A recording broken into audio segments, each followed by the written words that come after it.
Our class in chapter number 5, Introduction to Organic Chemistry. Okay, so in chapter 5, Introduction to Hydrocarbons.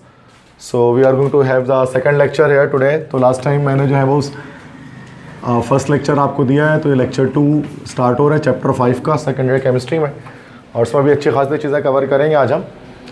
तो कल तक हमने जो बात की थी उसमें कल मैंने हाइड्रोकार्बन्स को डिफ़ाइन किया था, हाइड्रोकार्बन्स की क्लासिफिकेशन आपको बताई थी, उसकी कितनी कैटेगरीज होती हैं। दैन उसके बाद हमने देखा था कि जो ये हैं हमारे पास अल्केन्स हैं, ठीक है, उनकी केमिकल प्रॉपर्टीज़ क्या, फिज़िकल प्रॉपर्टीज़ क्या होती हैं, साइक्लो अल्केन की फ़िज़िकल प्रॉपर्टीज़ क्या होती हैं। इसी तरह से अल्केन्स हैं, उनके स्ट्रक्चर कैसे होते हैं, साइक्लो अल्केन का स्ट्रक्चर कैसा होता है, और जो है वो एरोमेटिक कैरेक्टर किसे कहते हैं, एरोमेटिसिटी किस वजह से आती है। ये सारी चीज़ें कल जो है वो हमारा जो लेक्चर था तो उसमें हमने डिस्कस किया था। आज हम आगे बढ़ रहे हैं और आज हम केमिकल रिएक्शंस देखेंगे अल्केन के। उसके बाद फिर हम जो है वो अल्कीन्स का जो टॉपिक है हमारा डबल बॉन्ड का, वो स्टार्ट हो जाएगा। तो सबसे पहले कि अच्छा रिएक्शंस को देखने से पहले कि हम केमिकल रिएक्शंस को स्टार्ट करें, मैंने एक पॉइंट यहाँ पर लिखा है, this is about bond fission या फिर बॉन्ड क्लीवेज के बारे में। बॉन्ड फिशन या बॉन्ड क्लीवेज के बारे में एक टॉपिक यहाँ पर मैं बताऊँगा। फिशन का मतलब होता है टूटना, फिशन या क्लीवेज इन दोनों का मतलब होता है ब्रेक डाउन हो जाना, टूट जाना। तो बॉन्ड का टूट जाना, bond fission, bond breakage, bond dissociation, bond decomposition, bond cleavage, इन सब का मतलब एक ही होता है। Cleavage of the bond, fission of the bond, decomposition of the bond, dissociation of the bond, breakage of the bond, इन सब का मतलब इंग्लिश की लैंग्वेज में होता है बॉन्ड का टूट जाना, ब्रेक हो जाना। तो अलग अलग वर्ड्स लिखे होते हैं अलग अलग नोट्स के अंदर। तो बात एक ही है, बॉन्ड का टूटना। तो बॉन्ड फिशन मीन्स बॉन्ड का टूट जाना, बॉन्ड का क्लीव हो जाना, बॉन्ड का ब्रेक हो जाना। अब बॉन्ड दो तरफ से टूटता है केमिस्ट्री में। जब हम बॉन्ड के टूटने की बात करते हैं ना, तो केमिस्ट्री में बॉन्ड दो तरफ से टूटता है। एक हमारे पास कहलाता है होमोलाइटिक बॉन्ड फिशन और एक हमारे पास कहलाता है हेट्रोलाइटिक बॉन्ड फिशन। तो बड़ी आसान सी बात है कि होमोलाइटिक बॉन्ड फिशन और हेट्रोलाइटिक बॉन्ड फिशन में क्या फ़र्क है। होमोलाइटिक बॉन्ड फिशन हमेशा होती है नॉन पोलर कोवेलेंट कंपाउंड्स में। अगर कोई नॉन पोलर कोवेलेंट बॉन्ड बना है, नॉन पोलर कोवेलेंट बॉन्ड जब भी ब्रेक होता है तो सूरत में इसको हम लोग कहते हैं this is called homolytic bond fission.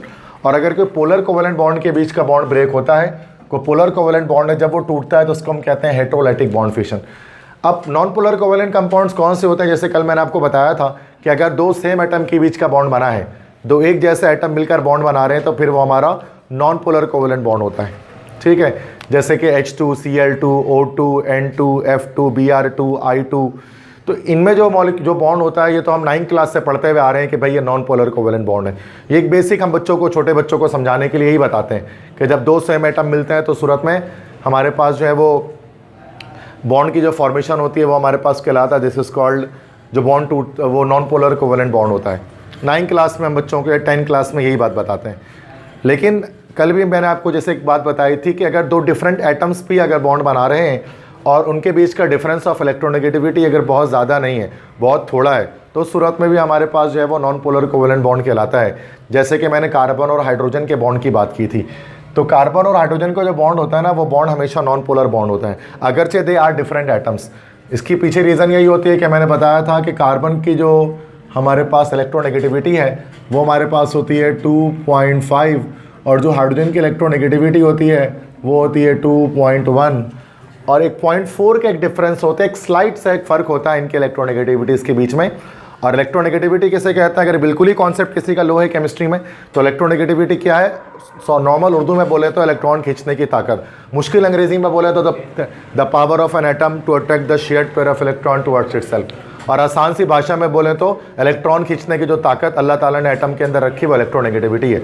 अब किसी के अंदर ताकत ज़्यादा होती है खींचने की, किसी में कम होती है, उस ताकत को शो करते हैं इलेक्ट्रोनेगेटिविटी वैल्यूज़ से।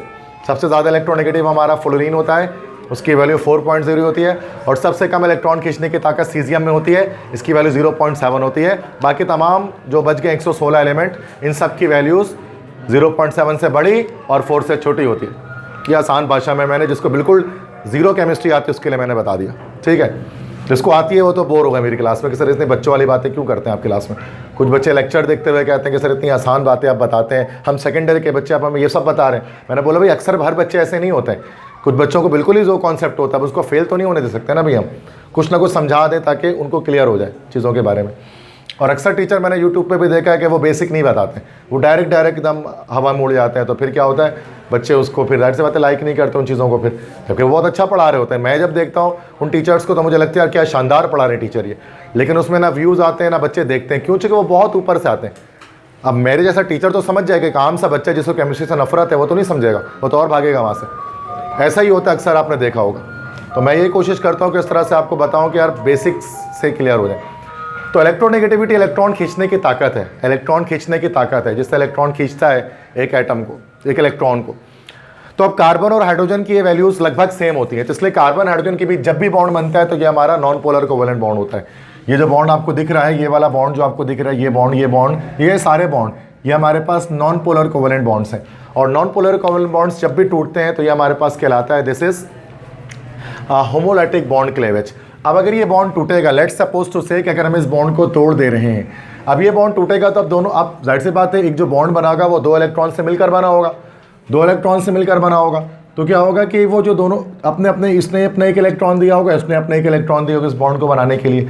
जब ये बॉन्ड टूटेगा, चूंकि दोनों की इलेक्ट्रोनेगेटिविटी लगभग सेम है, तो ये अपने अपने इलेक्ट्रॉन लेकर अलग हो जाएंगे। कार्बन अपना इलेक्ट्रॉन लेकर अलग हो जाएगा, हाइड्रोजन अपना इलेक्ट्रॉन लेकर अलग हो जाएगा। इसको हम लोग कहते हैं होमोलैटिक बॉन्ड क्लेवेज। इससे हमारे पास क्या होता है बच्चे क्लास, तो ये हमारे पास फ्री रेडिकल्स जनरेट होते हैं। इन पे कोई चार्ज नहीं होता, ना इस पर कोई चार्ज होता है ना इस पर कोई चार्ज होता है। इनको हम कहते हैं फ्री रेडिकल्स। तो फ्री रेडिकल्स कैसे बनते हैं? By means of homolytic bond fission. अब इसी का एक दूसरा है, उल्टा इसका है, हेटेरोलैटिक बॉन्ड फिशन, जो पोलर कोवेलेंट बॉन्ड में होगा। अब पोलर कोवेलेंट बॉन्ड में क्या होगा कि डिफरेंस ऑफ इलेक्ट्रोनेगेटिविटी बहुत ज़्यादा होगी बॉन्डेड एटम के बीच में। अब जैसे कार्बन है, कार्बन की तो बेटा 2.5 होती है, और यहाँ क्लोरीन है, क्लोरीन हमारे पास 3.5 है। तो देखो ना, लगभग 1 का डिफरेंस है, तो एक बड़ा डिफरेंस है ये इलेक्ट्रोनेगेटिविटी में। अब ये इसलिए अब ये बॉन्ड को हम तोड़ेंगे ना, तो ये भी एक इलेक्ट्रॉन की शेयरिंग से बॉन्ड बना होगा, यकीनन सी बात है, सिंगल कोवेलेंट बॉन्ड है। लेकिन चूंकि क्लोरीन ज़्यादा इलेक्ट्रोनेगेटिव है, तो जब ये बॉन्ड टूटेगा तो ये क्या करेगा, इलेक्ट्रॉन पेयर को अपनी तरफ खींच लेगा, अपना तो लेगा ही, साथ में इस कार्बन के भी खींच लेगा। ये हेटेरोलैटिक बॉन्ड फिशन कहलाती है। इससे क्या होगा, Cl पर एक नेगेटिव चार्ज जनरेट हो जाएगा और कार्बन पर पॉजिटिव चार्ज जनरेट हो जाएगा। 9th क्लास से आप ये बातें पढ़ रहे हैं, इसमें कोई नई चीज़ नहीं है। तो ये पॉजिटिव और नेगेटिव जनरेट होगा। अब यहाँ पर फ्री रेडिकल्स जनरेट नहीं हुए, अब ये CH3+ साइन जनरेट हो गया। इस आइन को हम लोग कहते हैं कार्बोनियम आइन। CH3+ मतलब कार्बन पे जब पॉजिटिव चार्ज लगा होता है तो ऑर्गेनिक केमिस्ट्री में हम लोग कहते हैं कार्बोनियम आइन। कार्बोनियम आइन, या पंजाब बोर्ड वगैरह में इसको कार्बोकेटाइन भी कहा जाता है। मतलब पंजाब बोर्ड और फेडरल बोर्ड में इसको कार्बोकेटाइन कहते हैं, इंडियन टीचर्स इसको कार्बोकेटाइन कहते हैं, पाकिस्तान में हम इसको कार्बोनियम आइन कहते हैं। तो अच्छा, अमेरिका में भी कार्बोकेटाइन कहा जाता है। मतलब ऐसे ही बड़ी क्लासों में जब जाओगे तो फिर आप इसको ये भी पढ़ोगे। तो कार्बोकेटाइन या कार्बोनियम आइन, कार्बन का पॉजिटिव चार्ज क्रिएट हो, ये तो Cl नेगेटिव है, क्लोराइड आइन है, ये सबको पता है। अच्छा, अब इसको जो पॉजिटिव आइन होता है इसी को हम लोग इलेक्ट्रोफाइल कहते हैं, और जो नेगेटिव आइन होता है उसको हम लोग न्यूक्लियोफाइल कहते हैं ऑर्गेनिक में। इलेक्ट्रो मतलब तो इलेक्ट्रॉन होता है, और फाइल का मतलब होता है लवर। तो इसको मतलब हो गया इलेक्ट्रॉन लवर। फाइल का जो वर्ड है वो लवर से निकला है, या अट्रैक्टर, सीकर से निकला है। इलेक्ट्रॉन सीकर, चूँकि उस पर खुद पॉजिटिव चार्ज है तो इलेक्ट्रॉन लविंग स्पीशी होगी, इलेक्ट्रॉन की तरफ भागेगा ये, चूँकि पॉजिटिव चार्ज है। और Cl पर नेगेटिव चार्ज, इसको न्यूक्लियोफाइल के, न्यूक्लियर मतलब न्यूक्लियस, न्यूक्लियस मतलब पॉजिटिव, ये पॉजिटिव लवर है। तो जो इलेक्ट्रोफाइल होता है वो नेगेटिव लवर होता है, चूँकि खुद इस पर पॉजिटिव चार्ज होता है, और जो न्यूक्लियोफाइल होता है वो एक पॉजिटिव लवर होता है, चूँकि खुद उस पर नेगेटिव चार्ज होता है। तो इसलिए इस तरह से नाम इसका होता है इलेक्ट्रोफाइल न्यूक्लियोफाइल। तो इलेक्ट्रोफाइल न्यूक्लियोफाइल कब बनता है बेटा? ये हमेशा उस वक्त बनेगा जब हमारे पास क्या चीज़ हो जाएगी, जब हमारे पास जो है वो हेटेरोलैटिक बॉन्ड फिशन होगी, जब 2 ऐसे एटम्स के बीच का बॉन्ड टूटेगा जिसमें डिफरेंस ऑफ इलेक्ट्रोनेगेटिविटी लार्ज हो। समझ आ गई बात? ये चीज़ समझनी पड़ेगी, तो आपको ऑर्गेनिक के रिएक्शन समझ में आएंगे आगे जाकर कुछ ना कुछ। हमारे बुक यहाँ से इस टॉपिक को स्टार्ट भी इसी से कर रहे हो, तो पहले मैंने आपको ये बात बता दी, और मैं बुक से ही रिलेट करके चीज़ें आपको बता रहा होता हूँ, बड़े सिंप्लीफाइड फॉर्म में किसी भी तरह से, बट वो बुक की ही लाइन्स होती हैं जो मैं एक्सप्लेन करता हूँ। एक्स्ट्रा जाहिर सी बात है, मैंने फिर वही बताया, कल भी बता रहा था, एक्स्ट्रा मुझे पढ़ाने का कोई खास शौक है नहीं, ठीक है ना। मैं वही पढ़ाऊँगा जो आपके exam board of point of view से मोस्ट इंपॉर्टेंट है, अलग नहीं डेविएट करता हूँ मैं इसके अंदर, ठीक है। टॉपिक के अंदर अलग कहानियाँ सुना दूंगा मैं आपको क्लास के अंदर 10 किस्म के, बट केमिस्ट्री से रिलेटेड एक्स्ट्रा कुछ नहीं बताऊंगा मैं आपको, वो सिर्फ उतना ही बताऊंगा, चूँकि ये कितना आसान नहीं होता हर बच्चे के लिए चीज़ों को मेमोराइज़ करना। तो जितना मैं बता रहा हूँ उतना तो 100% याद रखेंगे आप। अब आ जाते हैं इसके बाद हम रिएक्शंस की तरफ, ठीक है। तो यहाँ पर मैंने केमिकल रिएक्शंस ऑफ अल्केन लिख दिया। अल्केन्स का केमिकल रिएक्शन, अल्केन एक ही केमिकल रिएक्शन करता है, उसको हम लोग कहते हैं फ्री रेडिकल सब्स्टिट्यूशन रिएक्शन। इस रिएक्शन का ये नाम है। अब क्या मतलब है sir free radical substitution? Free radical तो समझ में आ गया सर, ये फ्री रेडिकल आपने समझा दिया जब कोई चार्ज ना हो, 0 0 चार्ज हो। सब्स्टिट्यूशन का क्या मतलब होता है? तो सब्स्टिट्यूशन देखो एक चीज़ होती है, लाइक क्रिकेट में, फुटबॉल के अंदर सब्स्टिट्यूशन होती है कि अगर मतलब लाइक अगर कोई प्लेयर है तो मिसाल के तौर पे उसके अगर, या फुटबॉल के अंदर अक्सर होती है, फुटबॉल में तो लाजमी हो रही होती है।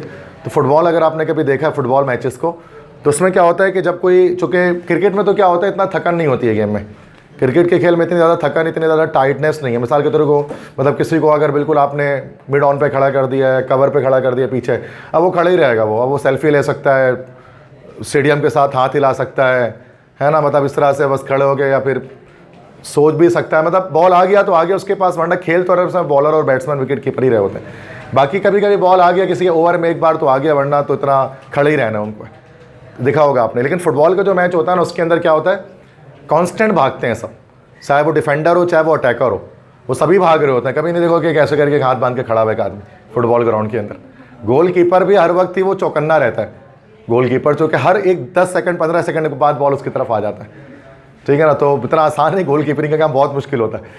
तो लेकिन फुटबॉल में बहुत ज़्यादा फिजिकल स्ट्रेंथ चाहिए होती है, जिसको हम कहते हैं। सच्ची बात तो ये, क्रिकेट में इतनी नहीं चाहिए होती है फिजिकल स्ट्रेंथ, इसलिए मोटे मोटे प्लेयर आपको क्रिकेट में दिख सकते हैं, बट फुटबॉल में नहीं दिखेंगे कभी भी, आपको भाग ही नहीं सकते वो हमेशा सारे आप देख लो कि फिटनेस बहुत आला लेवल की होती है फुटबॉलर्स की, क्रिस्टियानो रोनाल्डो हो गया, ये सारे हो गए। लेकिन क्रिकेट में ऐसी फिटनेस आपको कुछ की मिलेगी, सबकी नहीं मिलेगी। इंजमाम उल हक को देख ले, हमारा प्लेयर था, खड़े खड़े छक्के चौके से मारता था, रन नहीं बनाता था, वेट इतना ज़्यादा, तो क्या कर सकते हैं। इसी तरह से बिल्कुल, लेकिन फुटबॉल में ऐसा नहीं होता। फुटबॉल में क्या होता है कि लोग कॉन्स्टेंट दौड़ते रहते हैं। अब जो कॉन्स्टेंट दौड़ते हैं तो थक जाते हैं, अब वो कैप्टन को पता होता है वहाँ पर, तो वो क्या करता है, उसको भाई एक को बाहर कर देता है, बोलता है भाई इसकी जगह पर कोई दूसरा प्लेयर आ जाए। तो लिखा हुआ आता है ना एक, मतलब आउट और इन लिखा हुआ आता है, एक प्लेयर दौड़ के जा रहा होता है बाहर, मतलब क्राउड की तरफ, तो वो आउट लिखा आता है, और दूसरा प्लेयर उसकी जगह पर आता है, उसमें इन लिखा हुआ आता है। देखा आपने 2 बार 3 बार इस तरह से एक फुटबॉल मैचेस के अंदर ऐसा चल रहा होता है। तो इसको हम लोग कहते हैं सब्स्टिट्यूशन, लिखा हुआ भी होता है हेडिंग डाल के, सब्स्टिट्यूशन। तो सब्स्टिट्यूशन का क्या मतलब होता है, इससे क्या समझ में आया कि अगर एक प्लेयर चला जाए, उसकी जगह पर कोई दूसरा प्लेयर आ जाए, ये हमारे पास कहलाती है फुटबॉल के अंदर सब्स्टिट्यूशन। सब्स्टिट्यूट हो गया। इस तरह से स्कूल में ऐसा होता है कभी कभार कि टीचर वगैरह जैसे कि नहीं आती, कोई एब्सेंट हो जाती हैं किसी वजह से, अब उस टीचर की जगह पर दूसरे टीचर क्लास में आ जाते हैं कि बच्चे क्लास में शोर ना मचाएं या फिर इन्वॉल्व रहें किसी तरह से, तो उनको सब्स्टिट्यूट टीचर का नाम दिया जाता है कि सब्स्टिट्यूट लग जाता है ना टीचर का, कि भाई ये नहीं आएंगे तो आप इसकी जगह पर खड़े हो जाएं, तो वो इसको हम कहते हैं सब्स्टिट्यूट टीचर। वैसे सब्स्टिट्यूट टीचर तो सेम सब्जेक्ट वाला को होना चाहिए, लेकिन हमारे यहाँ तो ऐसा कॉन्सेप्ट नहीं होता, कोई भी मतलब सब्स्टिट्यूट में आ सकते हैं, तो उससे फिर ये चीज़ होती है। लेकिन सब्स्टिट्यूट का मतलब ये होता है कि उनके बदले में कोई एक टीचर जो है वो हमारे पास क्लासरूम में आकर खड़ा हो जाए।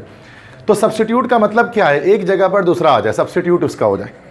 बिल्कुल इसी तरह से सब्स्टिट्यूशन रिएक्शन क्या होते हैं, एक अल्केन है, अल्केन में जितने भी हाइड्रोजन लगे, उसकी हाइड्रोजन निकल जाए, उसकी जगह पर कोई दूसरा ग्रुप आकर अटैच हो जाए, उसको हम कहेंगे सब्स्टिट्यूशन।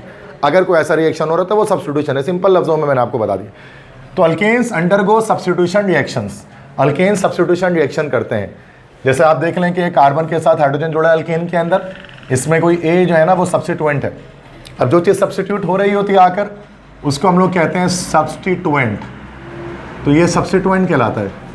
तो यहाँ क्या हो गया कि हाइड्रोजन को हटाकर ए इसकी जगह पर आप देख सकते हैं हाइड्रोजन बाहर हो गया, और जो चीज़ बाहर हो जाती है बेटा उसको केमिस्ट्री में कहा जाता है this is called leaving group. Leaving group मतलब जो लीव कर गया, और जिस चीज़ के ऊपर सब्स्टिट्यूशन हो रही थी उस पूरे कंपाउंड को हम लोग कहते हैं this is called as substrate. तो ये आपको कुछ चीज़ें पता होनी चाहिए, और जो चीज़ बन गई इन द एंड वो प्रोडक्ट हमारे पास बन गई।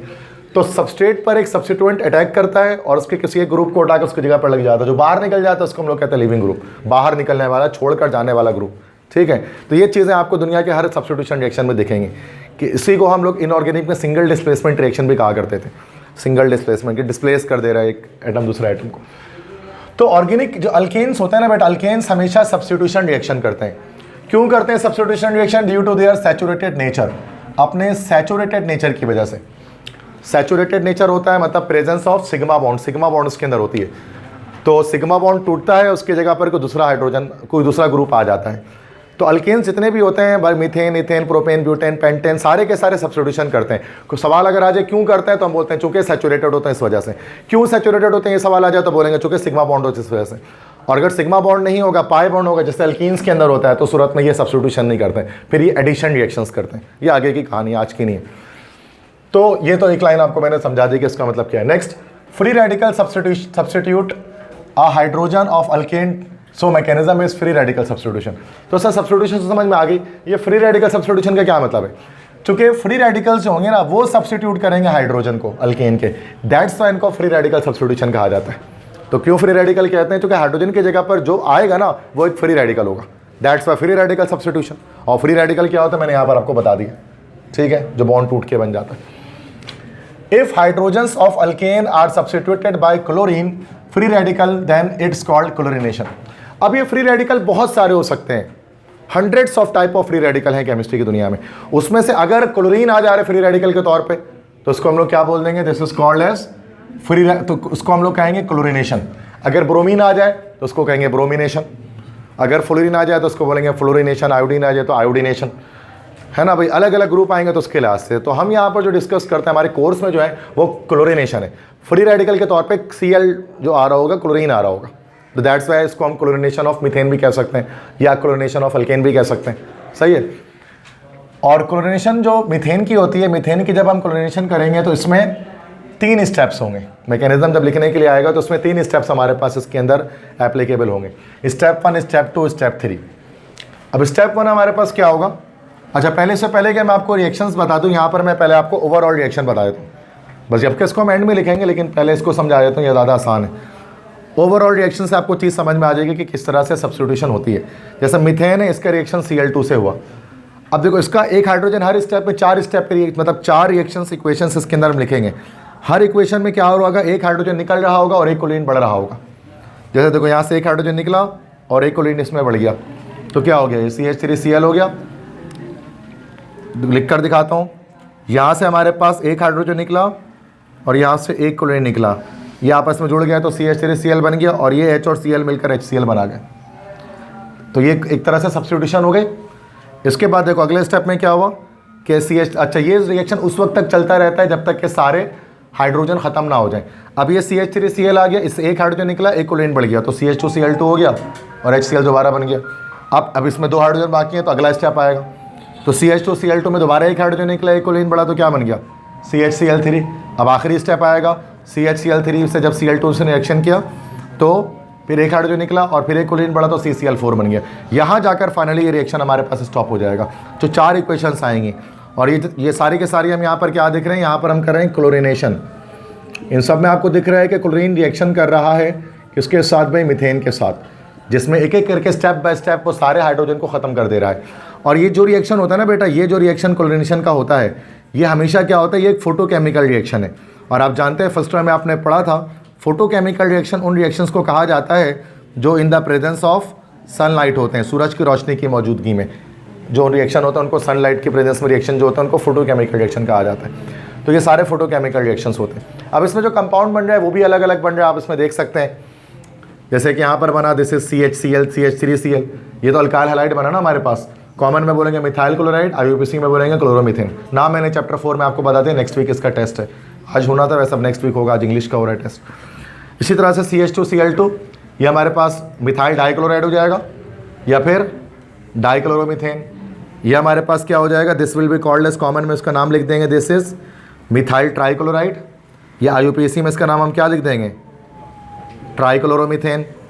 ये हमारे पास क्या लाएगा? कार्बन टेट्राक्लोराइड, और IUPAC में हो जाएगा टेट्राक्लोरोमीथेन। ये कॉमन IUPAC मतलब कॉमन, आई मतलब IUPAC, मैंने दोबारा लिख दिया, अगरचे ज़रूरत नहीं थी, ये मैंने चैप्टर 4 में आपको सिखा दिया नाम कैसे लिखते हैं, बट मैंने दोबारा लिख दिया। अच्छा, यहाँ पर मैंने CHCl3 का एक और नाम लिखा है जो इससे पहले भी मैंने आपको बताया था, दिस इज क्लोरोफॉर्म। CHCl3 को मैंने याद कर आपको बताया था, ये हमारे पास क्लोरोफॉर्म होता है। क्लोरोफॉर्म जिसको एनेस्थीसिया के तौर पे बेहोश करने के लिए इस्तेमाल करते हैं। तो ये थर्ड स्टेप में इसी रिएक्शन से बनता है, ये मीथेन की क्लोरिनेशन करके। इससे जो फ्रॉग वगैरह होता है, आप जो डायसेक्शन करते हैं मेडिकल के स्टूडेंट्स, तो क्लोरोफॉर्म से उसको जो है वो पहले अनकॉन्शियस किया जाता है, बेहोश किया जाता है। तो ये ओवरऑल रिएक्शन है, मैकेनिज्म नहीं है ये ओवरऑल रिएक्शन है जिसमें हम बता रहे हैं कि किस तरह से सब्स्टिट्यूशन होती है। हर स्टेप में एक क्लोरीन ऐड होता है और एक हाइड्रोजन निकलता है। समझ में आ रही बात सबको? अब इसके बाद नेक्स्ट हम आते हैं, अब मैकेनिज्म आता है, ठीक है। अब ये मैकेनिज्म हमारे पास है, 3 स्टेप है। ये रिएक्शन का मैकेनिज्म इसको हम कह सकते हैं। So this is actually mechanism. Mechanism का क्या मतलब होता है? मैकेनिज्म का मतलब होता है पोस्टमार्टम ऑफ द रिएक्शन। जैसे कि इंसान जैसे कि मर जाता है ना जब, तो डॉक्टर्स वगैरह सर्जन क्या करते हैं, उसकी मौत की वजह ढूंढते हैं, भाई मर गया छोड़ दो, दफना दो, नहीं, फिल्मों में देखा होगा क्या क्या करते हैं, उसको उसकी मौत की वजह ढूंढते हैं, पूरा उसकी बॉडी कट कर देंगे, जहर कहीं पर था नहीं था, कहीं चोट लगी नहीं लगी, स्ट्रैंगल करके मरा, खुदकुशी थी नहीं थी, सब कुछ को वो चेक करते हैं और एट द एंड रिपोर्ट बना कर दे देते हैं। वो था पोस्टमार्टम उसको कहते हैं, मतलब डिटेल में पूरा एक दिन 2 दिन लगा देते हैं और लगे रहते हैं डॉक्टर, देखा होगा आपने मूवीज़ में कभी। उसके बाद फाइनली कॉज ऑफ डेथ निकाल देते हैं। ऐसे ही होता है ना भाई, अक्सर वरना हॉस्पिटल में कॉज ऑफ डेथ पता नहीं होता, हार्ट अटैक लिख देते हैं। अक्सर नॉर्मली जो हॉस्पिटल होते हैं ना, अगर कोई हॉस्पिटल गया शख्स और वो हॉस्पिटल में कैसे भी उसकी डेथ हो गई तो डॉक्टर्स बस लिख देते हैं हार्ट अटैक। ये एक हमारा कॉमी एक समझ लो कॉज ऑफ डेथ है, नेशनल कॉज ऑफ डेथ है कि यार बंदा हार्ट अटैक से ही मर रहा है। चेक नहीं करेंगे तो चेक करेंगे तो टाइम लगेगा ना, इतना टाइम थोड़ी ना उनके पास, वो डायरेक्ट हार्ट अटैक लिख कर आपको सर्टिफिकेट पढ़ा दें, बोलते बॉडी ले जाओ। ऐसे ही होता है हार्ट अटैक, जबकि हर किसी को हार्ट अटैक थोड़ी ना होता है, कुछ और ऑर्गन फेलियर होता है, लेकिन उसको चेक करना पड़ता है। देते हाँ ना, सही में ऐसा आप कभी जाओगे ना तो आपको दिखेगा ये मामला, बिल्कुल। तो अब मसला यही है कि इसके अंदर, लेकिन हर बार हार्ट अटैक नहीं होता। पोस्टमार्टम से असल साबित होता है कि क्या रीज़न था एक्चुअल इंसान की डेथ का, कौन सा ऑर्गन फेलियर हुआ, क्या चीज़ हुआ नहीं हुआ। बिल्कुल इसी तरह से जैसे पोस्टमार्टम करते हैं वैसे ही हम केमिकल रिएक्शंस का पोस्टमार्टम करते हैं। मतलब हम देखते हैं अगर कोई रिएक्शन हुआ है ना तो ये हुआ कैसे, इसका बॉन्ड कहाँ टूटा, कहाँ जुड़ा, क्या मैकेनिज्म है, तो वो हमारे पास, क्योंकि केमिस्ट्री अब हम डिटेल में पढ़ रहे हैं ना भाई एक तरह से, और सेकेंड ईयर में आ गए हैं तो हमें रिएक्शंस को इन डिटेल पढ़ना पड़ेगा।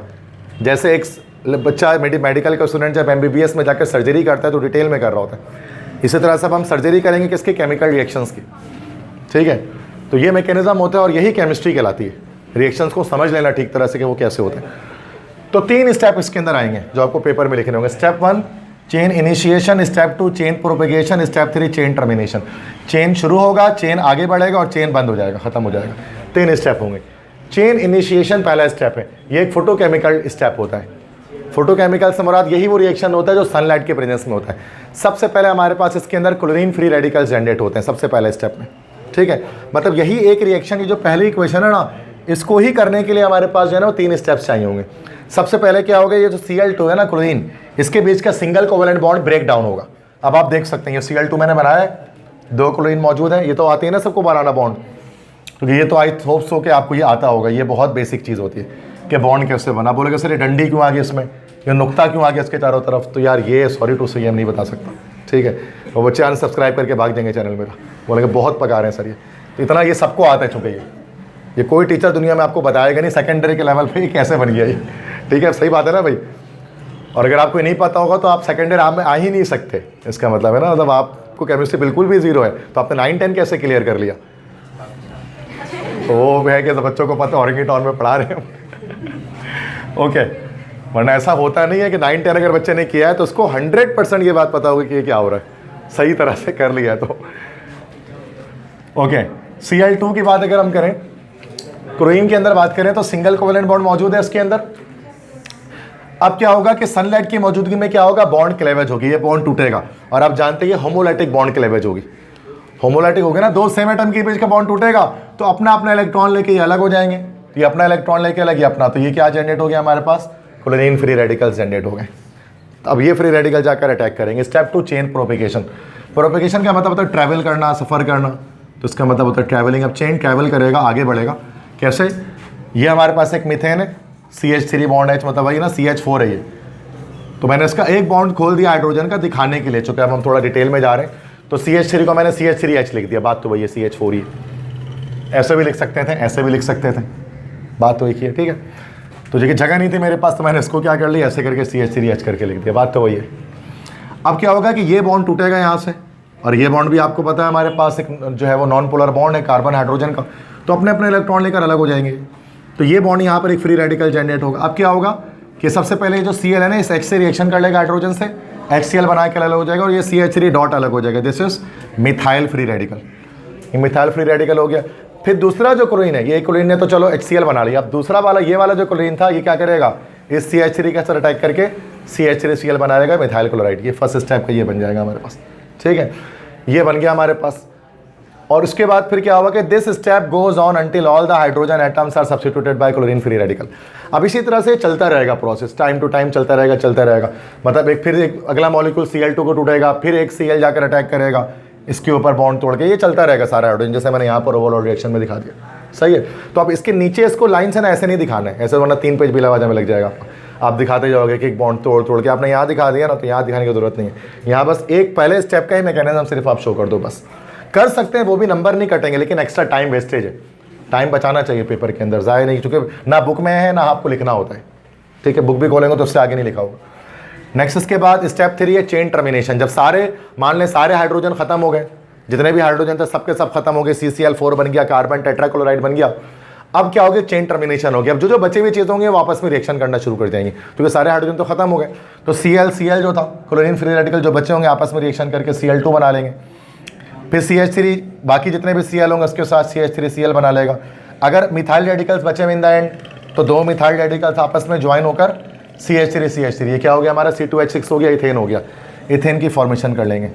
तो क्या होगा in the end chain termination में क्या होगा, आखिरी स्टेप में जो बची हुई चीज़ें होंगी ना वो आपस में रिएक्शन करके या तो क्लोरीन बना लेंगी या मिथाइल क्लोराइड या फिर इथेन की फॉर्मेशन कर लेंगे, और यहाँ जाकर रिएक्शन आपका स्टॉप हो जाएगा, टर्मिनेट हो जाएगा, एंड अप हो जाएगा। तो कहने का मकसद है कि ये हमारे पास अल्केन का एक रिएक्शन होता है जिसको हम लोग कहते हैं फ्री रेडिकल सब्स्टिट्यूशन रिएक्शन, जिसमें क्या होता है हर हाइड्रोजन को अल्केन के फ्री रेडिकल सब्स्टिट्यूट कर लेता है। इन केस ऑफ क्लोरिनेशन ये फ्री रेडिकल हमारे पास क्या होता है बेटा, ये हमारे पास क्लोरीन होता है, Cl होता है। बस समझ में आ रही है। आखिरी एक बात मैं आपको बता देता हूँ यहाँ पर, लास्ट एक बात के यहाँ पर मैंने नीचे लिख दिया, MCQs के लास्ट से आपसे पूछा जाएगा कि याद रखना है आपको कि सिर्फ क्लोरिनेशन और ब्रोमिनेशन ही पॉसिबल होती है अल्केन के अंदर, मतलब Cl2 और Br2। चलो अगर आप बोलोगे सर Cl ने Br से करना, तो Br से भी हो सकता है। क्लोरिनेशन और ब्रोमिनेशन ये फिजिबल पॉसिबल हमारे जो है वो रिएक्शंस होते हैं अल्केन के अंदर, लेकिन फ्लोरिनेशन और आयोडिनेशन पॉसिबल नहीं है। मेरे को मैंने यहाँ पर दोनों में नॉट पॉसिबल लिख दिया। क्यों लिख दिया नॉट पॉसिबल, रीज़न भी मैंने ग्रीन मार्कर से नीचे लिखा है कि as the reaction is very fast, fluorine से रिएक्शन बहुत विगोरस होता है, बहुत फास्ट होता है। इस फास्ट रिएक्शन की वजह से ये मैकेनिज्म फॉलो नहीं होता, उसमें कुछ दूसरा मैकेनिज्म फॉलो हो जाता है। दैट्स वाई हम कहते हैं कि इसके अंदर फ्री रेडिकल सब्स्टिट्यूशन मैकेनिज्म नहीं होती। और आयोडीन एक लीस्ट रिएक्टिव हैलोजन है, तो उसका रिएक्शन क्या होता है, बहुत स्लो होता है, इतना स्लो होता है कि रिएक्शन कंप्लीट ही नहीं हो पा रहा होता है। दैट्स वाई हम कहते हैं कि फ्लोरीन बहुत फास्ट होने की वजह से और आयोडीन बहुत स्लो होने की वजह से ये रिएक्शन नहीं करता। तो जो मीडियम मॉडरेट बच गए हमारे ब्रोमीन और क्लोरीन, ये क्या करते हैं, ये वाला रिएक्शन कर सकते हैं। तो ये MCQs के लिए सबको याद रखना है इस वाले पॉइंट को, ये आपको क्वेश्चन आंसर के अंदर नहीं ऐड करना है इस पॉइंट को। बात समझ में आ गई? Any problem? No problem, clear है सब चीज़ें, बातें यहाँ तक लिखें पहले। उसके बाद नेक्स्ट हम डिस्कस करते हैं अल्कीन्स। अल्कीन्स के बारे में पढ़ेंगे। अल्केन का बस यहाँ पर टॉपिक ख़त्म हो गया। अल्केन में केमिकल रिएक्शन सिर्फ एक यही देखना था हमें, जो हमने देख लिया, हैलोजिनेशन या क्लोरिनेशन, ठीक है, जिसमें Cl जो है वो जाकर मीथेन को सब्स्टिट्यूट कर रहा था, और ये फ्री रेडिकल सब्स्टिट्यूशन मैकेनिज्म कहलाता था। तो ये सारी डिटेल आ गई, क्वेश्चन आएगा तो आप इस पर आंसर दे सकते हैं अब इसका। नेक्स्ट अब हमारे पास सेकंड कंपाउंड स्टार्ट हो रहा है अल्कीन्स। अब ये थोड़ा लॉन्ग है, इसमें रिएक्शंस काफ़ी सारे आ जाएंगे अल्कीन्स के अंदर। अल्कीन क्या होता है, कई बार मैंने इससे पहले आपको बताया, अगर 2 कार्बन के बीच में डबल बॉन्ड अगर मौजूद है हाइड्रोकार्बन में, तो अब हर कोई जानता है स्टूडेंट क्लास में कि वो अल्कीन होता है, कार्बन कार्बन डबल बॉन्ड। और अनसैचुरेटेड हाइड्रोकार्बन होता है, कल भी बताया था। सबसे पहले अल्कीन, अच्छा अल्कीन का सबसे पहले हम स्ट्रक्चर यहाँ पर डिस्कस करेंगे कि अल्कीन के स्ट्रक्चर्स कैसे होते हैं। तो अल्कीन्स के सारे स्ट्रक्चर लगभग सेम ही होते हैं। यहाँ पर हम सबसे सिंपलेस्ट अल्कीन उठा रहे हैं, 2 कार्बन वाला, जिसको हम लोग कहते हैं इथीन, C2H4, ठीक है। इसका स्ट्रक्चर फर्स्ट टर्म में आपने वेस्पर मॉडल से भी बनाया है और हाइब्रिडाइजेशन से भी बनाया है। अब जिसने फर्स्ट टर्म में नहीं पढ़ा उसके लिए है कि अब उसको दोबारा समझ लें इस चीज़ को, ठीक है बेटा। ये हमारे पास है इथीन का स्ट्रक्चर C2H4। मैंने यहाँ पर लेविस स्ट्रक्चर ड्रॉ किया, लाइन वाला, ठीक है, बॉन्ड लाइन।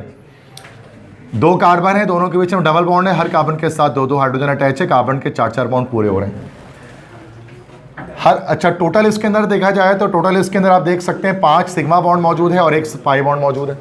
दिख रहा है सबको ये बात? 1 2 3 4 5 सिग्मा और 1 पाई बॉन्ड, क्लियर है। Double bond, triple bond, pi bond होता है। और कार्बन तीनों तरह की हाइब्रिडाइजेशन करता है, sp3 भी करता है, sp2 भी करता है, sp भी करता है। और ये कैसे पता लगेगा, कल यहाँ पर मैंने एंड बताया था कि कार्बन को जब 4 सिग्मा बॉन्ड बनाने होते हैं तो sp3 करता है, 3 सिग्मा बॉन्ड बनाने हैं तो sp2 करता है, 2 सिग्मा बॉन्ड बनाने होते तो फिर sp करता है। अब यहाँ पर देख लो, हर कार्बन, इस कार्बन को चेक करो तो 3 सिग्मा बॉन्ड बना रहा है, इस कार्बन को चेक करो तो 3 सिग्मा बॉन्ड बना रहा है। चूंकि दोनों कार्बन एटम्स 3 सिग्मा बॉन्ड बना रहे हैं, इस वजह से ये दोनों कार्बन एटम sp2 हाइब्रिडाइज्ड। बस इतनी सिंपल सी बात होती है पहचानना हाइब्रिडाइजेशन को। अब दोनों कार्बन sp2 हाइब्रिडाइज्ड है, तो both carbon atoms are sp2 hybridized, ये हमने लिख दिया। और स्ट्रक्चर कैसा होगा आपको पता है, sp2 में स्ट्रक्चर ट्राइगोनल आता है, पंखे की पंखड़ी जैसा स्ट्रक्चर आता है। और बॉन्ड एंगल 120 डिग्री होता है। ये जो भी आप एंगल यहाँ पर उठा लो, सारे एंगल, आप इस एंगल को भी देख लो तो कितना होगा भाई 120 डिग्री होगा, इस एंगल को देख लोगे तो ये भी 120 डिग्री होगा, ऐसा ही 120 डिग्री बॉन्ड एंगल होगा। अब 5 सिग्मा बॉन्ड और 1 पाई बॉन्ड टोटल होंगे, और इसमें एक पाई बॉन्ड भी बनेगा, जो कैसे बनेगा 2pz ऑर्बिटल्स। तो जो 2pz ऑर्बिटल होंगे वो अनहाइब्रिडाइज रहेंगे and they are perpendicular to the plane of hybrid orbitals and they will make pi bond by sideways overlapping. ठीक है, अब जरा देखो, ये कार्बन हमारे पास है, कार्बन के इलेक्ट्रॉनिक कन्फिग्रेशन, कार्बन का एटॉमिक नंबर 6 होता है, ये होता है, इसको मैं लिख देता हूँ यहाँ पर 1s2 2s2 और 2p2। 2p2 में 2px पर 1, 2py पर 1, 2pz पर 0 as per the Hund's rule, Hund's rule के अकॉर्डिंग। 1s मैंने यहाँ पर मिटा दिया, 1s मैंने यहाँ पर मिटा दिया और मैं इस तरह से पीछे, चूंकि हाइब्रिडाइजेशन हमेशा वैलेंस शेल से होती है, लास्ट शेल से होती है। ठीक है, अब ये ग्राउंड स्टेट में electronic configuration, hybridization excited state में होती है। एक्साइटेड स्टेट में क्या करना पड़ेगा, S इलेक्ट्रॉन P पे जब मारेगा तो 2s 1 हो जाएगा और 2pz पर 0 था ना, तो क्या हो जाएगा 1 हो जाएगा। अब देखने में तो देखा जाएगा सर ये तो हमारे पास sp3 हो गया, एक s 3p पे इलेक्ट्रॉन है, लेकिन नहीं, हमें चूंकि sp2 करना है तो बस ये 1 2 3 ये 3 हाइब्रिडाइज होंगे और जो 2pz ऑर्बिटल है कैसे रह जाएगा, अनहाइब्रिडाइज रह जाएगा। और ये unhybridise orbital perpendicular to the plane of hybrid orbital होगा और ये पाई बॉन्ड बनाएगा। तो ये जो एक sp2, दूसरा sp2, तीसरा sp2, 3 sp2 हाइब्रिड ऑर्बिटल होंगे, ये हमारे पास क्या होंगे, इस तरह से ट्राइगोनल प्लेनर स्ट्रक्चर में अरेंज हो जाएंगे, इस टाइप से, इस तरह से अगर मैं बनाऊं तो लाइक दैट, इस तरह से अरेंज हो जाएंगे पंखे की पंखड़ी जैसे। ये 3 sp2 हाइब्रिड ऑर्बिटल है ना भाई। अब इसको किसी भी तरह से आप देख लो 3D है, प्लेनर स्ट्रक्चर। अब इसमें एक जो है ना वो अनहाइब्रिडाइज है। अब एक अनहाइब्रिडाइज कैसे होगा, इस तरह से परपेंडिकुलर होगा उसके, ये ऐसे ही बनेगा। अगर हम 3D में रियल लाइफ में ऑब्जर्व करें, अगर हम मॉलिक्यूल को बहुत ज़्यादा 100x तक और कितने ही x तक जूम कर दें उसको हम, तो हमें ऐसा एटलीस्ट ऐसा ऑर्बिटल्स इस तरह से अरेंजमेंट दिखाई देगी। अब ये जो हमारे पास जो रेड कलर का जो मार्कर आपको दिख रहा है, जो उस पर स्टेट मैंने कर दिया है 90 डिग्री पर, तो ये हमारा है 2pz ऑर्बिटल, जो कैसा रहेगा अनहाइब्रिडाइज। अब आप इसको किसी भी तरफ से एंगल से आप इसको ऑब्जर्व कर सकते हैं। ठीक है, इसको हम यूँ करके भी ऑब्जर्व कर सकते हैं और इस यूँ करके भी कर सकते हैं। तो हम पेपर में, हम जो बोर्ड पे मैंने बनाया वो इस तरह से हम इसको बनाते हैं, ऐसे करके। अब ये जो होता है ना रेड वाला, ये बाहर की तरफ आया हुआ होता है। अगर हम इसको प्लेन पे चिपका दें, अगर मैं इसको ऐसे लगा देता हूँ यूँ करके, तो ये बाहर की तरफ आया हुआ रेड वाला। लेकिन जाहिर सी बात है कि इस पर तो हम, उसके लिए हमें ड्रिल करना पड़ेगा दीवार पे, पता है ना, फर्स्ट टाइम में बताया था ड्रिल करना पड़ेगा ऐसे करके, क्योंकि इस तरह से बाहर है, इस तरह से ये बाहर है, लेकिन बना नहीं सकते इस तरह से। तो हम क्या करते हैं, 2pz को इस तरह से डॉटेड लाइन से शो कर देते हैं। ये 2pz हमारा अनहाइब्रिडाइज ऑर्बिटल है। बाकी ये हमारे sp2 हाइब्रिड ऑर्बिटल आ गए ट्राइगोनल प्लेनर शेप में, एक sp2, दूसरा sp2, तीसरा sp2। अब इस दूसरे कार्बन के भी एक sp2, दूसरा sp2, तीसरा sp2। ये बॉन्ड एंगल भी हमारा 120 डिग्री का आ रहा है और ये बॉन्ड एंगल भी हमारा 120 डिग्री का आ रहा है। पहले तो ये दोनों साथ में इस तरह से हेड टू हेड ओवरलैपिंग कर गए, पहला सिग्मा बॉन्ड बन गया, हर कार्बन के दो तरफ दो हाइड्रोजन लग गए, तो टोटल 5 सिग्मा बॉन्ड हो गए। अब ये जो 2pz, अब जाहिर सी बात है ना, इस तरह से है ना ये। अब जब ये, अब दो तरह की ओवरलैपिंग हमने फर्स्ट में पढ़ी थी, सिग्मा बॉन्ड और पाई बॉन्ड। सिग्मा बॉन्ड में क्या आता है, हेड टू हेड ओवरलैपिंग होती थी, this is head to head overlapping. और पाई बॉन्ड में क्या होता था कि साइड में पैरेलल ओवरलैपिंग होती थी। तो ये 2pz और 2pz कैसे मिलेंगे, पैरेलल ओवरलैपिंग से मिलेंगे। पैरेलल ओवरलैपिंग में तो कौन सा बॉन्ड बनेगा इसमें, पाई बॉन्ड। तो इस तरह 5 सिग्मा और टोटल 1 पाई बॉन्ड आ गया। यही एक पॉइंट बॉन्ड जो होता है उसका डबल कोवेलेंट बॉन्ड होता है। समझ में आ गई बात सबको, सारे अल्कीन्स में इसी तरह से होता है। तो मसला दैट्स इट। करते हैं नेक्स्ट, प्रिपरेशन ऑफ इथीन, कि अल्कीन को प्रिपेयर कैसे किया जाता है। अच्छा, अल्केन्स की प्रिपरेशन जो है ना वो हमारी न्यू बुक से हटा दी गई है। पुरानी जो बुक थी, ओल्ड बुक थी, उसके अंदर ये था कि अल्केन्स को किस रिएक्शन से बनाया जाता है, प्रिपेयर किया जाता है, लेकिन ये हटा दिया गया है। तो अब हमारे पास सिर्फ जो है वो अल्कीन्स की प्रिपरेशन है। इथीन को कैसे तैयार करेंगे, किस रिएक्शन से इथीन बनता है, लैब के अंदर ये देखेंगे। ठीक है, तो 2 तरीके से बनता है, 2 प्रोसेस अभी मैं बताऊंगा। आज की क्लास का लास्ट टॉपिक है, प्रिपरेशन ऑफ इथीन करेंगे, क्लास ख़त्म हो जाएगी। देन नेक्स्ट क्लास में हम लोग केमिकल प्रॉपर्टीज़ जो है वो रिएक्शंस हैं इथीन की वो स्टार्ट करेंगे, जो काफ़ी सारे हैं। तो हाँ, प्रिपरेशन सिर्फ 2 ही हैं। ठीक है, तो ये आराम से हो जाएगा। तो इसको गौर से समझना है, चूँकि रिएक्शन से स्टार्ट हो रहे हैं अब दोबारा इसके अंदर। डिहाइड्रेशन ऑफ इथाइल अल्कोहल, सबसे पहला तरीका अल्कीन्स को बनाने का, सबसे फेमस तरीका। इथाइल अल्कोहल की डिहाइड्रेशन करने से इथीन बन सकता है। आप कुछ चीज़ें पहले समझनी पड़ेंगी। सबसे पहले चीज़ तो डिहाइड्रेशन का क्या मतलब है। डिहाइड्रेशन का मतलब होता है this is removal of water. ठीक है, डिहाइड्रेशन का मतलब हमारे पास होता है रिमूवल ऑफ वाटर, वाटर को रिमूव करना। जैसे हम कहते हैं ना कि जब बहुत ज़्यादा गर्मी होती है तो बॉडी से वाटर रिमूव होता है, तो हमको कहते हैं भाई डिहाइड्रेशन हो गई है, मतलब बॉडी में पानी की कमी हो गई है, जैसे चक्कर आते हैं, this is called dehydration. So chemistry के अंदर डिहाइड्रेशन किसे कहेंगे कि जब हम कभी किसी केमिकल रिएक्शन में वाटर को रिमूव कर दें, किसी मॉलिक्यूल से वाटर को रिमूव कर दें, तो this will be called as dehydration. ठीक है, और डिहाइड्रेशन किसकी करनी? इथाइल अल्कोहल, जिसको IUPAC में इथानॉल कहा जाता है। कॉमन में इथाइल अल्कोहल कहते हैं और अब सब जानते हैं IUPAC में इसको इथानॉल कहा जाता है। इसका फॉर्मूला हमारे पास होता है C2H5OH। पता है सबको, everybody knows about it, ethyl alcohol के बारे में। अच्छा, अब हर एक रिएक्शन को करने के लिए ना कोई रिएजेंट होता है। सर कैसे वाटर को रिमूव करेंगे किसी मॉलिक्यूल में से? तो उसके लिए रिएजेंट चाहिए होगा। तो हमारे पास से एक डिहाइड्रेटिंग एजेंट, डिहाइड्रेटिंग एजेंट कौन होता है, जिसको मैंने आपको इससे पहले चैप्टर नंबर 1 में बताया था कि डिहाइड्रेटिंग एजेंट के बारे में कि वाटर को रिमूव करने की सलाहियत किस मॉलिक्यूल के अंदर मौजूद है। तो हमने पढ़ा था कि सल्फ्यूरिक एसिड जो होता है H2SO4, H2SO4 को हम लोग डिहाइड्रेटिंग एजेंट कहते हैं, बिकॉज सल्फ्यूरिक एसिड के पास ये प्रॉपर्टी होती है कि वाटर को रिमूव कर सकता है ये किसी मॉलिक्यूल के अंदर से। डिहाइड्रेटिंग एजेंट है, हमने पढ़ा और अब इसको इस्तेमाल कर रहे हैं। तो ये कुछ बेसिक चीज़ है। अब देखो रिएक्शन स्टार्ट करते हैं। इथाइल अल्कोहल हमारे पास है, दिस इज C2H5OH। ये रहा हमारा इथाइल अल्कोहल। इसमें क्या करना है? एरो बनाना है, और एरो बनाकर जस्ट एरो के ऊपर आपको लिख देना है H2SO4, सल्फ्यूरिक एसिड। अच्छा, ये सल्फ्यूरिक एसिड, पहली बात तो ये सल्फ्यूरिक एसिड कंसनट्रेटेड होना चाहिए, और अगली चीज़ की ये हॉट कंडीशन पे होना चाहिए। तो hot and concentrated sulphuric acid behaves like dehydrating agent, मतलब वो कंसनट्रेटेड भी होना चाहिए, और अगली चीज़ के वो हमारे पास हॉट भी होना चाहिए, मतलब हाई टेम्परेचर पे होना चाहिए। तो हाई टेम्परेचर पे जब हम सल्फ्यूरिक एसिड लेते हैं तो वो एज अ डिहाइड्रेटिंग एजेंट हमारे पास एक्ट कर रहा होता है। सही है, तो ये हमारे पास इथाइल अल्कोहल है। यहाँ से क्या होगा? C2H5, वो वाटर को रिमूव होगा।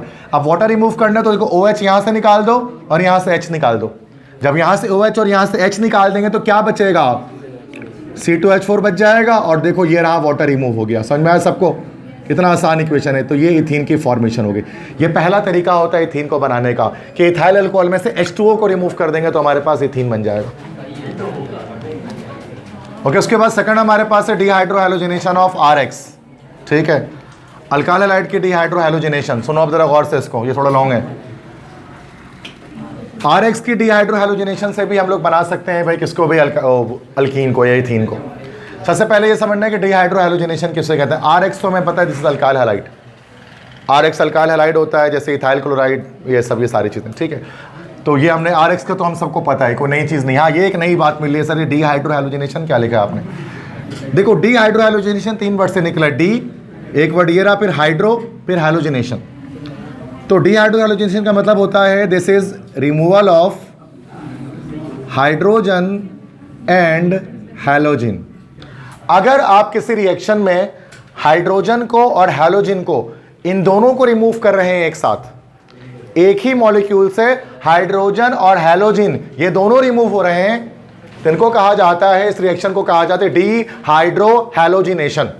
मतलब हाइड्रोजन और हैलोजन दोनों एक साथ एक ही रिएक्शन में आप रिमूव कर दे रहे हैं। और ये किससे करना है आपको? RX से, अल्काइल हैलाइड से आपको रिमूव करवाना है।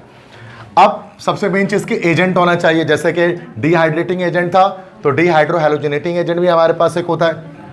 तो ये याद रखिएगा, लिख देता हूँ मैं यहाँ पर। जितना स्लो अभी मैं कुछ रिएक्शंस करा रहा हूँ, आगे जाकर स्पीड तेज़ होती है, तो ये सब चीज़ आपको शुरू में याद रख लेनी है, हिफ्स कर लेना है कि डिहाइड्रोहैलोजिनेटिंग एजेंट कि वो कौन है जो कि हाइड्रोजन और हैलोजन को रिमूव कर सकता है, रिमूव करने की कैपेबिलिटी रखता है। तो वो हमारे पास होता है KOH, पोटेशियम हाइड्रोक्साइड। तो जो KOH होता है पोटेशियम हाइड्रोक्साइड, ये हमारे पास डिहाइड्रोहैलोजिनेटिंग एजेंट होता है, हाइड्रोजन और हैलोजन को रिमूव करने की सलाहियत रखता है। अब करके देखते हैं कैसे करता है ये काम ये। ठीक है, इधर से थोड़ा सा लॉन्ग इक्वेशन है, तो यहाँ से मैं इधर से इसको मिटाता हूँ।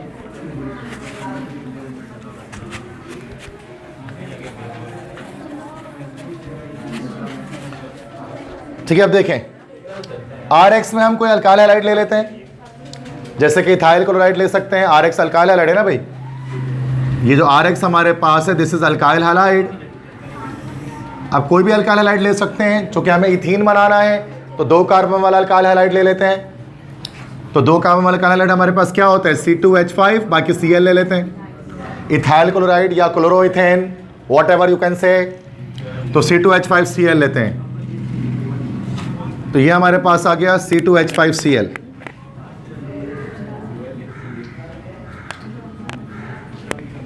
ठीक है, तो ये हमारे पास हाइड्रोजन, मैंने पूरा स्ट्रक्चर से मैं इसको शो कर दे रहा हूँ। ठीक है, ये सारे ये C2H5Cl मैं बना रहा हूँ, ये Cl हो गया और ये हाइड्रोजन हो गया। ठीक है, इथाइल क्लोराइड हो गया, ये C2H5Cl, स्ट्रक्चर को ओपन कर दिया, बात वही है। ठीक है, इसके बाद क्या करना है कि इसमें हम लोगों को प्लस KOH से इसके रिएक्शन हमें कराना है, पोटेशियम हाइड्रोक्साइड से। तो ये KOH मैंने लिख दिया। ठीक है, अब KOH हमारे पास डिहाइड्रो हैलोजिनेटिंग एजेंट है। अच्छा, और ज़रूरी बात ये है कि ये KOH होना चाहिए अल्कोहलिक। इसमें एरो के ऊपर आपको लिखना पड़ेगा कोई अल्कोहलिक मीडियम इसके अंदर हमारे पास होना चाहिए। तो यहाँ एरो के ऊपर हम लिख देते हैं आपको अल्कोहलिक मीडियम। अच्छा, क्यों लिख रहा हूँ मैं, चूंकि एक्वस मीडियम में रिएक्शन अलग होता है। एक्वस मीडियम में KOH जो है वो आगे जाकर न्यूक्लियोफिलिक सब्स्टिट्यूशन रिएक्शन करता है, जो आगे चैप्टर 8 में हम लोग जाकर, सॉरी अगले चैप्टर 5 में हम लोग जाकर पढ़ेंगे अल्काइल हैलाइड्स एंड अमाइंस के अंदर। तो यहाँ पर KOH के साथ अल्कोहलिक मीडियम लिखना जरूरी है। अल्कोहलिक पोटेशियम हाइड्रोक्साइड जो होता है वो हमारे पास जो है वो डिहाइड्रो हैलोजिनेटिंग एजेंट होता है। अब देखो यहाँ पर रिएक्शन किस तरह से होगा कि ये बॉन्ड C और Cl का ये बॉन्ड टूटेगा और एक ये हमारे पास ये बॉन्ड टूटेगा, ये दोनों बॉन्ड ब्रेक होंगे। Cl जो है वो इस चूँकि K प्लस होता है और Cl माइनस होता है, तो Cl जो है इस K के साथ निकल जाएगा और जो H है यहाँ पर ये इस OH के साथ निकल जाएगा। तो अब आप देख सकते हैं यहाँ पर ये बॉन्ड टूट गया और ये बॉन्ड टूट गया, तो हमारे पास बना हाइड्रोजन कार्बन कार्बन, फिर ये हाइड्रोजन हाइड्रोजन और साथ में KCl के साथ निकल गया, तो KCl बन गया और H जो है वो इस OH के साथ निकल गया, OH माइनस के साथ। तो यहाँ पर क्या बन गया, वाटर बन गया। अब यहाँ पर आप देख सकते हैं दोनों कार्बन के 3-3 बॉन्ड बने हुए हैं। अभी मॉलिक्यूल अनस्टेबल है, अपने आप को स्टेबल करने के लिए क्या करेगा पता ही है, एक डबल बॉन्ड की फॉर्मेशन कर लेगा। जो डबल बॉन्ड होगा तो क्या इथीन की फॉर्मेशन हो जाएगी। तो इस रिएक्शन को हम लोग कहते हैं डिहाइड्रो हैलोजिनेशन। क्योंकि आप देख सकते हैं एक हैलोजन और एक हाइड्रोजन यहाँ पर हमारे पास रिमूव हुआ। इसी रिएक्शन को आप सिंगल लाइन में भी लिख सकते हैं। अगर आप इसको ऐसे लिखना चाहें तो C2H5Cl प्लस KOH, इसी रिएक्शन को एक और तरह से मैं लिख के दिखाता हूँ और यहाँ पर लिख देना है अल्कोहलिक मीडियम। ये रिएक्शन अल्कोहलिक मीडियम में होगा, अल्कोहल के प्रेजेंस में होगा। अब देखो ये K प्लस है और OH माइनस है ना, तो ये हमारे पास K इस Cl के साथ मिल जाएगा, एक H इस जो है ना इस OH के साथ मिल जाएगा। तो यहाँ पर C2H4 सिर्फ बच जाएगा, तो C2H4 प्लस वही KCl प्लस वाटर। तो ये आपके ऊपर है, कुछ बच्चों को रिएक्शन को इस तरह से मैकेनिज्म में बताने में ज़्यादा अच्छा लगता है, कुछ बच्चों को आसान लगता है भाई सिंगल लाइन में इक्वेशन को लिखना। Now it depends upon you के which one do you like और which one do you feel easy. तो जो आसान लगता है उसके थ्रू आप बना सकते हैं। तो 2 तरह है हमारे पास, 2 तरह से अल्कीन हमारे पास बन सकता है, या तो हम अल्कोहल की डिहाइड्रोजनेशन कर दें या फिर हम अल्काइल हैलाइड की डिहाइड्रो हैलोजिनेशन कर दें। इन दोनों सूरतों में हमारे पास जो है वो अल्कीन हमें या इथीन हमें ऑब्टेन हो जाता है। समझ में आ गया सब?